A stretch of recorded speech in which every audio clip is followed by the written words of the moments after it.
Hi, watching Firstpost. I'm Rupha Ramani, and of course, the news that's coming in is that the squad, the 15-man squad for the T20 World Cup, that is scheduled to take place in June over at USA and the Caribbean islands, has the squad for India has been announced. In fact, a lot of the other teams are also taking their day as well to announce a lot of their squads that will travel for the T20 World Cup. We know England just a while back announced theirs. New Zealand did it yesterday. A lot of the teams will continue to do it over the course of today, with tomorrow, May 1st, being the last day to submit your names, the squad list for the T20 World Cup. And of course, this is what we're going to decode here, the T20 World Cup squad that India has announced just a while back, in fact, just about half an hour back. They've come out with the list, a few surprises there and a few along expected lines. So why don't we just go ahead and decode a bit of that. The good news and sort of a comeback of sorts for a couple of the gentlemen there for the T20 World Cup squad has been that of Sanju Samson and Yuzvendra Chahal.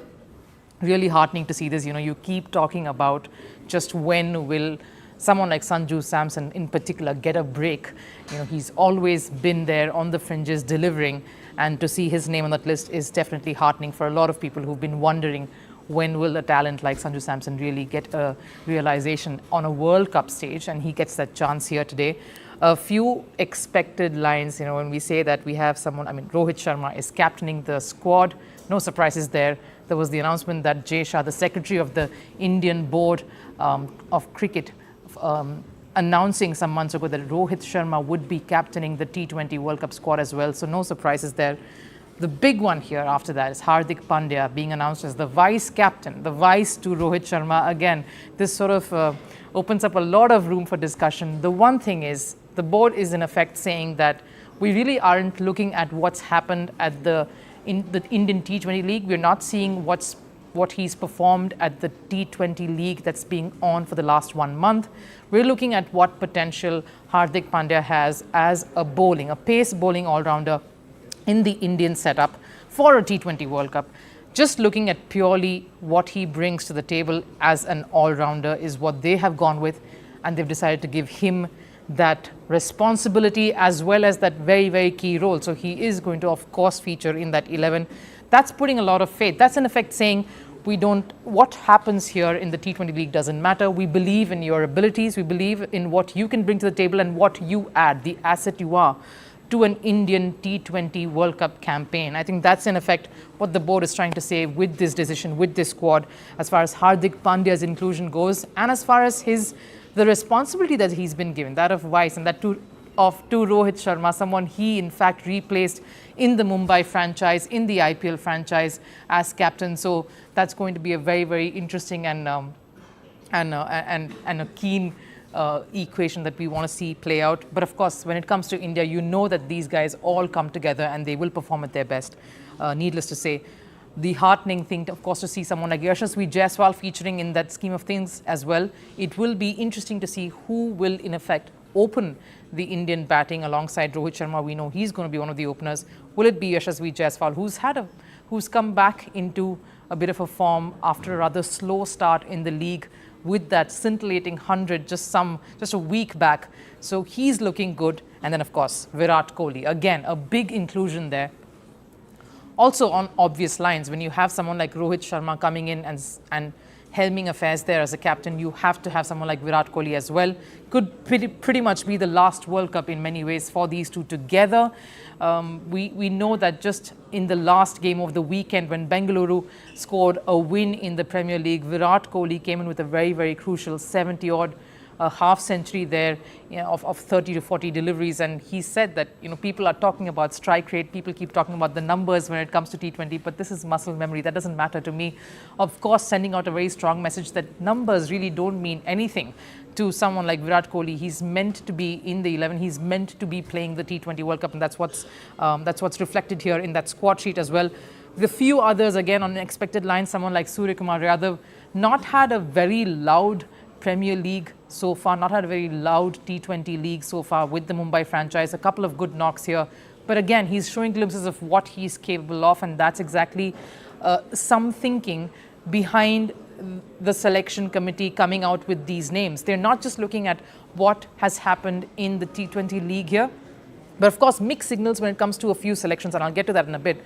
There are some selections where they aren't really, largely, they're not looking at what's happened in the T20 league. They're going by pedigree, they're going by what role a particular person plays and how they fit into the scheme of things when you look at a playing 11, when you look at the backup for certain roles, and when you look at a squad for a T20 World Cup. So largely they're looking at certain roles and certain pedigree that they bring with it, what they've done in the past in similar positions, in similar situations, as a similar role that being essayed. So they're looking at those things when they have announced this particular squad. But again, there are a few other names that you sense has come in because of certain display that they have managed to put forth during this IPL.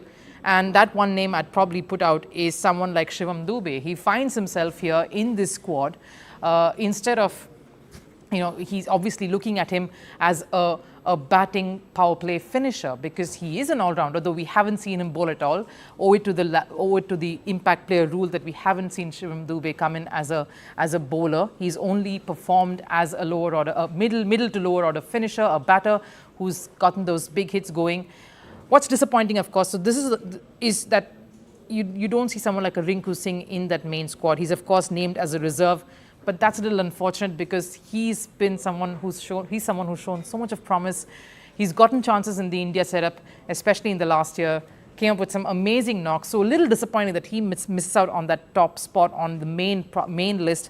He's in the reserves, but you'd like to have seen someone like Rinku because he brings so much to the table. Again, pity that he didn't get to display a lot of that during this T20 league. He didn't get those chances because of the power-packed batting lineup that Kolkata has portrayed right at the top over this entire tournament, not really giving Rinku too many chances or too many big opportunities to show what he's capable of. So tough that he misses out on that, but he's in the reserves. Shivam Dube, again, making it after a stellar season so far for Chennai franchise. He's sort of held fort as that power hitter somewhere in the middle to lower order as well. I will have to again go over a few other inclusions. Ravindra Jadeja, we were talking about how he's not really come up to the mark as an all-rounder, as a bowling all-rounder.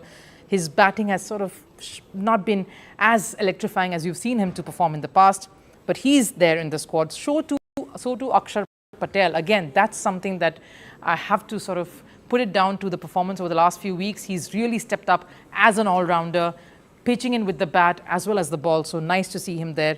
Again, Kuldeep Yadav picks himself. Yuzvendra Chahal, I have to speak about how he's come back into the reckoning. Has had a disappointing last few months, but it's so heartening to see him back. He's always been a performer, especially in this particular T20 season in the league. He's been performing consistently well for his team, Rajasthan. So great to see him as well in the mix. The rest of the bowlers, again, going with what they have already portrayed so far. You have someone like Arshdeep Singh.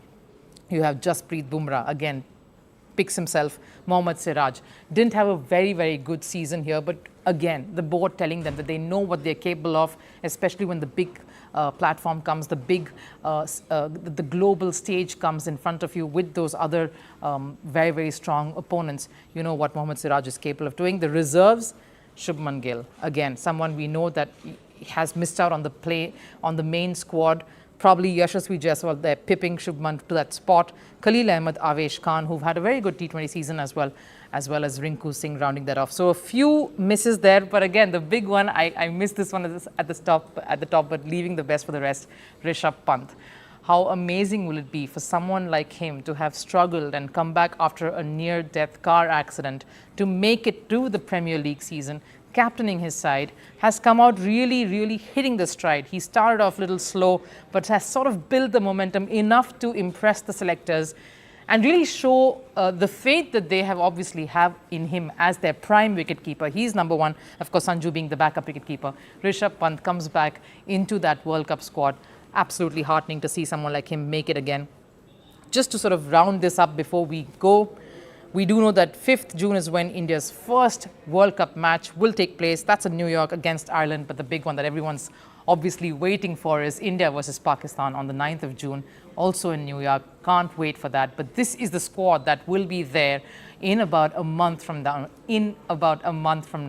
right after IPL to kickstart T20 World Cup. That's how it looks like. Of course, you have to come back at 7 p.m.